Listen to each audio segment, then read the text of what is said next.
Manx Radio's 1 to 3, tended by Ramsey Garden Centre. I'm Mona Devereau and I am Secretary and Trustee of Isle of Man Society of Architects. Mona, thank you for joining us. It's lovely to chat to you about this. I spotted this online and thought, I want to know more, because you are on a bit of a mission, aren't you, to encourage young talent in the world of architecture? Yeah, absolutely. And thank you so much for having us talk about this. We have been wanting to put up a kind of a workshop for younger students on the island to encourage them to be inspired by architecture and built environment in general and becoming more creative.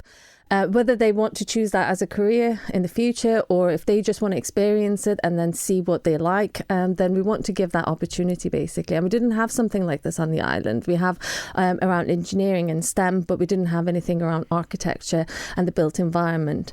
We're working with Construction Isle of Man, who've kindly sponsored this event. We wouldn't have been able to do it without their support. So we've been able to book the venue, Kensington Arts, and also we had some donations from materials, but we also purchased some materials as well. But it's going to be a really exciting workshop, 2-day workshop for kids to experience it. And initially I contacted you thinking, this would be a really nice thing to promote, to encourage more children to come along. But it's sold out, isn't it? It has, yes. It has sold out. We actually posted about it twice. And the first time we got a number of bookings and then I went on holiday. We came back and then I posted it again and then it was sold out. Which must be so encouraging for you. Absolutely, yes. And we're very encouraged. Hopefully the first event will go well and then we will definitely be doing it again because it's really, there is a need for it, I think. Yeah. And I think that's the thing, because when kids hear the word architecture, they probably think, boring. But actually, when you break it down, everything about what you're doing this weekend, it's full of things that kids love to do. Yes, absolutely. We're going to be doing puzzles, we're going to be doing drawings, we're going to be doing model making, and then, so the first day, they're going to be building kind of elements like a house in different groups, basically. So it's creative teamwork, basically. And then on day 2, they're going to then form in different groups, and then each of them would be, for example, we have the town planners, we have the little architects who are going to be designing the public spaces, and we're putting these houses together in a big kind of rolls of sheets of paper that has turned into a town. So it's going to be really interesting what they come up with, and we're just there as volunteers. We're going to be there to help them create these things. We're not going to be designing it. It's all the kids going to be designing everything, and they're just going to tell us, I need a piece cut this way, and then we will do it for them. So I can't wait to see what they come up with. Because what ages is it again?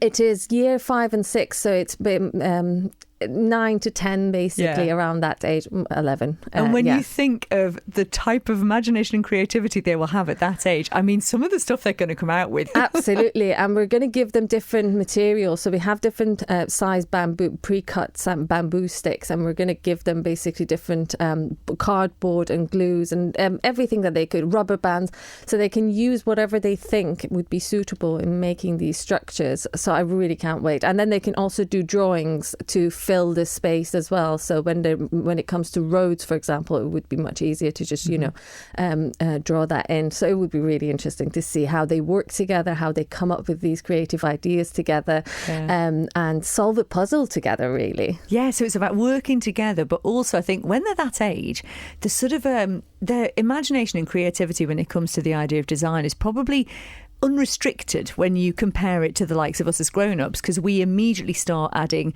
boundaries and restrictions on, don't we? Absolutely. So actually, to see what they come up with, they might inspire you guys. Absolutely, yes. And we wanted that age group for that reason, that they are able to basically make good models. Obviously, younger kids would be able to make the models as well, but we thought that they would be capable of making design decisions, confident in making design decisions, but then they're still free of these restrictions that we basically have. So yeah, the age group I think is a really good one, and also it's a really good age for them to experience this and see if this is something that they would want to do later on in life. You know, I was a bit older than that age, but that was the time that I realised I wanted to become an architect. Obviously I'm doing something slightly differently now, but it's still within the construction industry and built environment, so it's just basically finding your career direction if it's something that you're interested in. Yeah, I mean, what is the kind of take-up in architecture? Do you still get a lot of students that are interested? Because it's a small island, we don't actually have that many architects on the island, and there isn't a huge need for that many architects on the island. But we do have, basically, because we don't offer the training on the island neither, so there is a lot of interest in going to the UK and do the education there, and then potentially stay there for a few years to get their qualifications completed, because it takes about 7 to 10 years to complete your education within architecture. So then they might then come back to the island. But the workshop isn't just about architecture, even though we are the Society of Architects. It's also about other built environment career opportunities that might be something that kids might be interested in. And that's why we partnered up with Construction Isle of Man, because we want to really show that there are different career paths within architecture. You might go in a different direction and it serves you for life, basically. And even though I did the architecture education and training, and I did practice for a while, I'm teaching now at UCM. So it's basically different avenues that kids could go down, basically. It does open doors. Sorry, pardon the pun. Yes, it does. And I suppose as well, because the different skills that you learn, there's so much that you do take on, like you said, 7 to 10 years worth of training. So you come away with an incredibly varied skill set that, like you're saying, you can apply to so many different things. Absolutely. And that's what we tried to do in this 2-day workshop, which is about creativity, puzzles, basically coming up with solutions of, okay, this is the issue that you're trying to solve, and these are the tools you have in order to solve this issue. And then coming together again, construction industry is very much teamwork and collaborative. So bringing everyone together and coming up with a solution together. So it's pretty much all of those skills in 2-day workshop. And I suppose as well now, because there's a lot more presence with regards to homes and house building with the various TV programmes that are available now. So kids may have watched these with their parents and have an idea. Yeah, absolutely.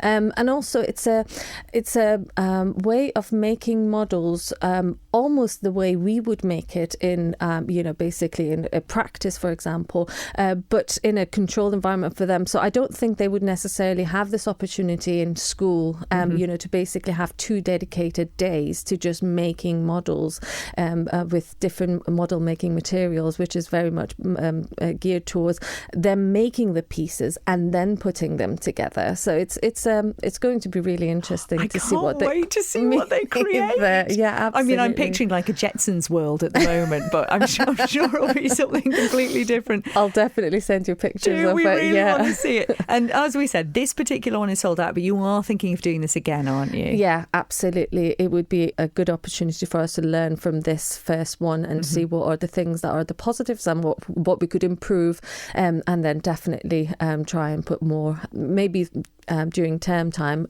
with working with schools, and also maybe next summer as well. But let's see how the first one goes. Well, if someone's listening to this and they're thinking, I think my kid would be brilliant on this next one, where do they go to sort of find out more information and follow you all?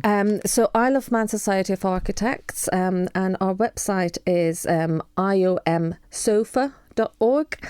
There is a newsletter on the website. If you go and click on the newsletter, you can sign up to that, and that is the best way to keep in touch with all of our upcoming events. We also do public events. For example, we have guest speakers coming over from the UK or from the Isle of Man as well, having tours, building tours, movie clubs. So basically there's a lot of different things that you might be interested in. So do follow us on social media and also on our website. Excellent. Mona, thank you so much for telling us all about this, and all the very best with the Bamboo Village. Send us photos, please. Thank you. I will do. Yes, definitely. Manx Radio's 1 to 3, tended by Ramsey Garden Centre.